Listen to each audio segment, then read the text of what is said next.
मित्रों, ये तो आप जानते ही हैं कि मनुष्य का शरीर नश्वर है, जिसका नष्ट होना निश्चित है।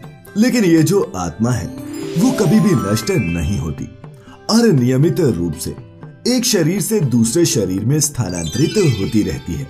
किंतु क्या आपने कभी ये सोचा है कि आखिर ये आत्मा एक शरीर त्यागने के बाद दूसरा शरीर धारण करने में कितना समय लगाती है? अगर नहीं तो कोई बात नहीं, क्योंकि आज की इस वीडियो में हम बात करने जा रहे हैं आत्मा के नए शरीर धारण करने में लगने वाले वक्त पर। तो बने रहे वीडियो के अंत तक। नमस्कार और स्वागत है आप सभी का द डिवाइन टेल्स पर एक बार फिर। मित्रों, वैसे तो मृत्यु के समय और उससे पहले मनुष्य क्या महसूस करता है, अनुभव करता है और क्या सोचता है, इस बारे में हम आपको पहले भी अपनी दूसरी वीडियो में बता चुके हैं। तो आपको ये जानकर अवश्य ही हैरानी होगी कि एक आत्मा जैसे ही अपने भौतिक शरीर का त्याग करती है तो उसे ये बोध होने में काफी समय लग जाता है कि उसने अब शरीर त्याग दिया है और अब उसे आगे की क्रिया के लिए एक दूसरे शरीर को खोजना होगा। परंतु इस बात का बोध होते ही वो आत्मा नए शरीर की खोज में निकल जाती है और आमतौर पर ऐसा माना जाता है कि एक साधारण मनुष्य को दूसरा शरीर बहुत जल्दी मिल जाता है। मित्रों, साधारणतः इस श्रेणी में दो तरह की आत्माएं आती हैं। पहली होती है देवात्माएं, जिनके लिए हम आम भाषा में देवता शब्द का इस्तेमाल करते हैं। जिन देवताओं को आप पूजते हैं, जैसे कि आपके कुल देवता या फिर कोई ऐसे पूजनीय जिन्हें पीढ़ी दर पीढ़ी पूजा जाता रहा हो, जैसे कि आपके पितृ जो हमेशा आपकी रक्षा में लगे रहते हैं। मित्रों, ये सभी पुण्य आत्माएं हैं, परंतु ऐसी आत्माओं को पुनर्जन्म मिलने में काफी समय लग जाता है, क्योंकि ऐसी आत्माओं को जन्म के लिए भी ऐसी माँ की कोख चाहिए होती है जो स्वयं भी अद्भुत हो।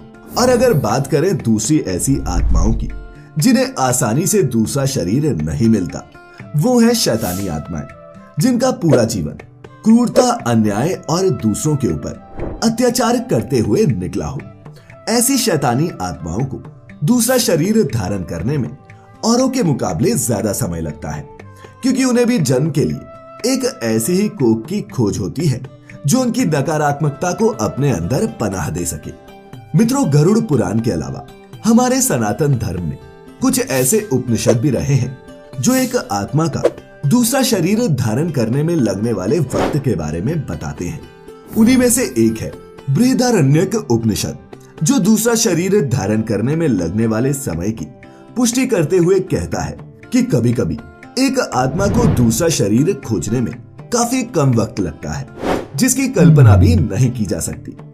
परंतु साथ ही साथ ये भी बताया गया है कि मृत्यु के पश्चात एक आत्मा को दूसरा शरीर धारण करने में उतना ही समय लगता है जितना एक कीड़े को एक तिनके से दूसरे तिनके पर जाने में लगता है।